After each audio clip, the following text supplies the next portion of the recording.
Oh, son of a... Hey, Miss C, do you know how to turn off the Velvet Room? Me and my friend Joey agreed to meet in this classroom, but the manifestation of the Depression Room is kind of existing on the same plane. Oh, give me a break. Joey's probably waiting for me on the other side. I can't just leave him like that.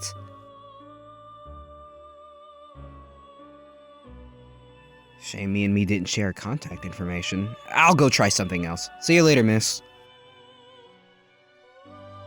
Yes, ma'am? Sure then? What are they?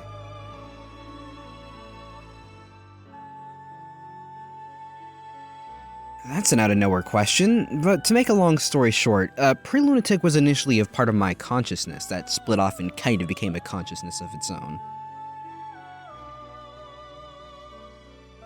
Kinda got thrown into a coma, kinda had to watch the entirety of Dragon Ball GT on loop for a while, kinda lost my mind.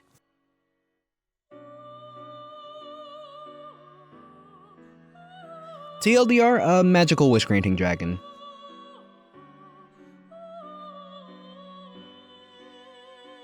Correct.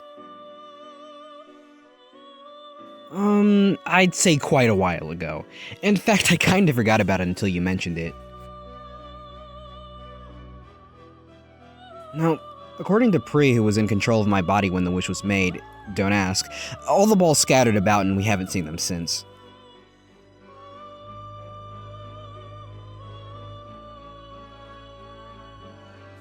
Well, we had a radar. We kinda, stole it from a rich blue-haired MILF.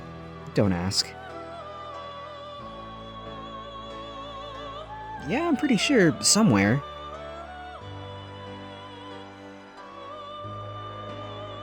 Sure thing, Teach.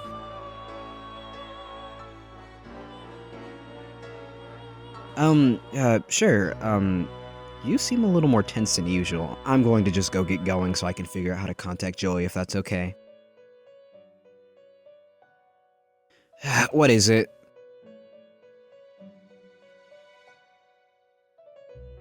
Oh, danke. 17.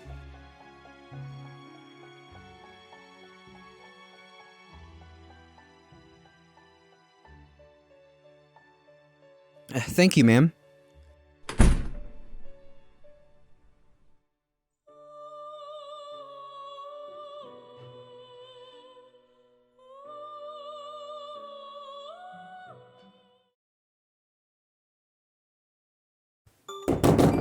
Hey, Joey, the door's, locked. Can you open the door? Well, it's locked now. Can you open it, please? Alright, good. Now you can show me that commentary you've been up to.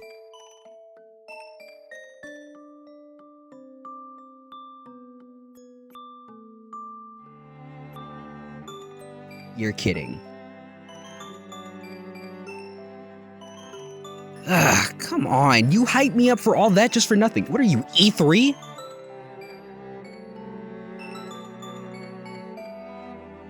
You better. Loudon, she invited me to become a drama kid.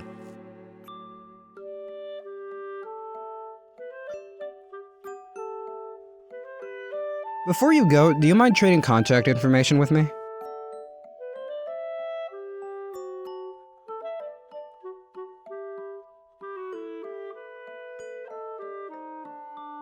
Please don't call me that ever again.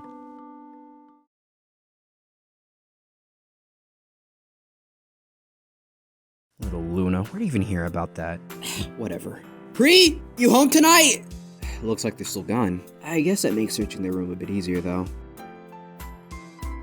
Alright. Love Live DVD, Love Live posters, Love Live VHSs. Didn't realize they still made those. Their Megumin Dark Pit and Toph avatar sets. Our 38th commentary, for some reason. Where the fuck is the Dragon Radar? A random video. I'll save that for later. Oh, there it is.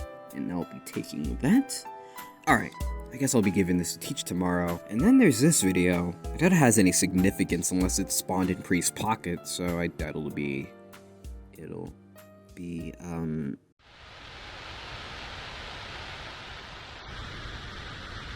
My head. Damn, was that a headache?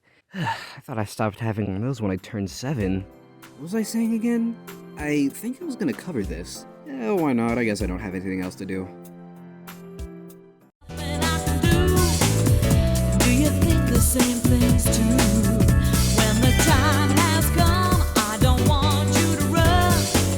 You know that you're the only one.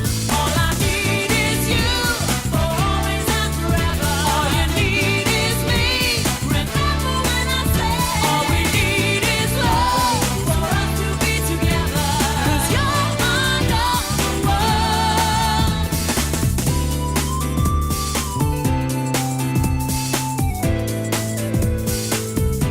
Alright, so for context, way back in 2015, a channel named Dorkly made a video called 5 Baffling Uses of CGI in Movies. In 2021, commentator Carmen Ryder made a commentary on that, and later on 64BeastyMan made a commentary on that. I'll be covering 64BeastyMan, so with that being said, let's begin. In 2015, a popular channel named Dorkly made a video in a sub-series of videos that they do titled Today in Nerd History, looking at 5 of the most baffling uses of CGI in movies. Cut to 2021, and a commentator by the name of Carmen Ryder decided to respond to that video. Though if I can nitpick the title of it before starting, what does being unfunny inherently have to do with supposedly not understanding the CGI brought up in Dorkly's video? Well, you see, as we'll soon find out, a lot of Carmen's points are her calling this video unfunny, so the title briefly highlights that fact. I guess you can say it doesn't have anything to do with Dorkly failing to understand CGI, but Carmen's trying to say that the 2 things Dorkly will do throughout this video are 1. Fail to understand CGI, and 2. Be unfunny while doing that. This section is kind of a case of you not really thinking about this long enough and coming in with a point that honestly confuses me as to how you got to a point where you thought this question needed to be raised. I guess it's not obvious to everybody, but you still kind of confuse me here. Well, anyways, I gave Carmen's video a watch and yeah, this video exists, so you know the drill. Let's dive right into this shit. Now roll that intro. Not a real struggle, plus unfollowing, plus ratio by my intro card using the same song you used. How the fuck did you two let this happen? How the fuck did you let Jeffrey Epstein, of all people, into the fucking server? Were you not checking names? Did you not see who you approved before you let them in? Which just goes to show how badly you did your jobs. You let the ghost of a pedophile in my fucking server. Get out! Alright, so there are 2 problems with this opening skit here. First of all, these 2. Virgo and Libra, were they? I mean, you don't exactly say their names in the skit, and the only reason I know who these 2 are is because I did a bit of digging around on your channel and watching snippets of some of your other videos. Which leads me to my first point. You really should better introduce these characters to people who are new to your channel via this video and haven't met them yet. A good way of doing so, if you don't want to say their names every video, is to put their names above their text boxes so that the audience can have a clear idea who these characters are. You know, I could understand this point if maybe it was for some, big storyline shit or whatever. I don't know, it just depends on how it's utilized. But in the case of this where they're just here for the sake of a comedic intro skit, I don't really see why you need to put up names and shit. It just feels a little bit unnecessary, and I mean, the only thing we need to know is that they're just bad at running Discord and shit, since they happen to let the ghost of a fucking pedo in the chat. It's kind of weird, how do you do that? I don't know, I don't see why you need to know their names for this intro skit. Bad news, guys. The war is over and CGI won. The days of cool Ray Harryhausen stop motion, Toho city stomping, Lucas miniature exploding practical effects are unfortunately over. Actually, no. You're just not looking in the right places. If you want more practical effects, go watch Tokusatsu. Okay, I might give it a watch, but just to be on the safe side, could you fill me in on what practical effects I should look out for when watching? I mean, you have knowledge enough on Tokusatsu to know how good the practical effects are, so... Wait, so is this point about how she doesn't elaborate on what practical effects to look out for, or is it about how the Toko practical effects are apparently not good? Look, in the case of the former, I don't really see why she'd need to. Practical effects kind of speak for themselves as long as you know what they are. Special effects produced physically, as in without the use of CGI or other post-production techniques. On the other hand, in the case of the latter, whether or not the practical effects look good wouldn't negate her point, because at the end of the day, her argument is that Toko still uses practical effects, so CGI never necessarily won over it.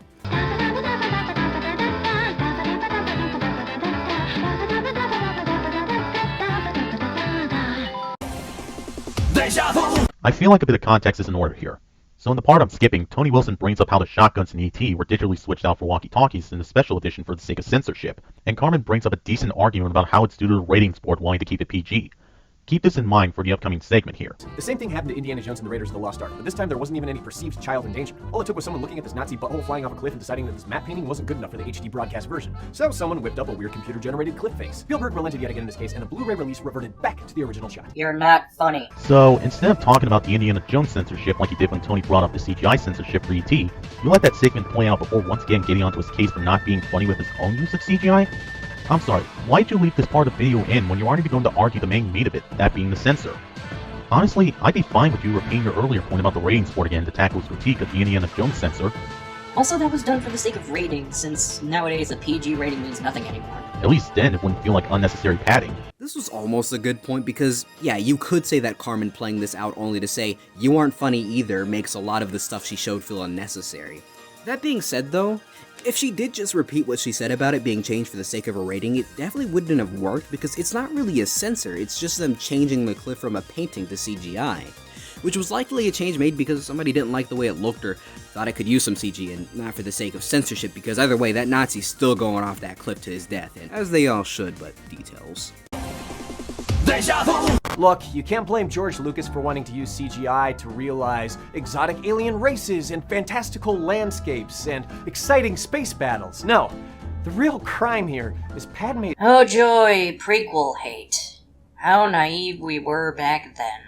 First of all, what exactly is the problem with hating the prequel films? You don't offer up any explanations as to why it's a bad thing or why it annoys you so much other than, oh, the sequel trilogy is much worse, which we'll touch on here in a bit.